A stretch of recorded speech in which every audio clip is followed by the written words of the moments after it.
योवशुरा ओशिमी से पूछा गया कि आपने ऐसी क्या चीज बनाई है कि दुनिया का सबसे बड़ा इनाम नोबेल प्राइज आपको दिया जा रहा है। तो उन्होंने कहा कि मैंने कैंसर की पॉसिबल दवा खोज ली है। तो दुनिया ने कहा आपने कैंसर की दवा खोज ली? कहा नहीं, दवा नहीं, लेकिन एक क्योर, एक प्रिकॉशन मैंने खोज लिया है। तो दुनिया ने पूछा बताइए ऐसा क्या किया जाए जिससे कैंसर नहीं होता। तो उन्होंने कहा कि जब हम भूखा रहते हैं और हमारी बॉडी के न्यूट्रिएंट्स खत्म होने लगते हैं, जब हम भूखा रहते हैं तो हमारे जिस्म के सड़े गले हिस्से को हमारी बॉडी खाने लगती है। इसे ऑटोफैगी कहते हैं। अगर आप चाहते हैं कि आपके जिस्म के सड़े गले हिस्सों को आपका जिस्म खा ले तो आपको भूखा रहना चाहिए। ये खोज मैंने की है। जब बॉडी ऐसे हिस्सों को खाने लगेगी तब कैंसर का परसेंटेज कम हो जाता है। तो दुनिया ने पूछा बताइए एक इंसान को साल भर में कितने दिन भूखा रहना चाहिए कि उसमें कैंसर ना पाया जाए। तो उन्होंने कहा 20-25 दिन, तकरीबन 9 से 10 घंटे भूखा रह जाए अगर, तो उसकी बॉडी उसके हिस्सों को खा लेगी, उसे कैंसर नहीं होगा।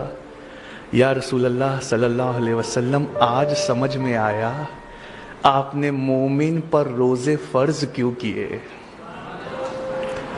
आज समझ में आया।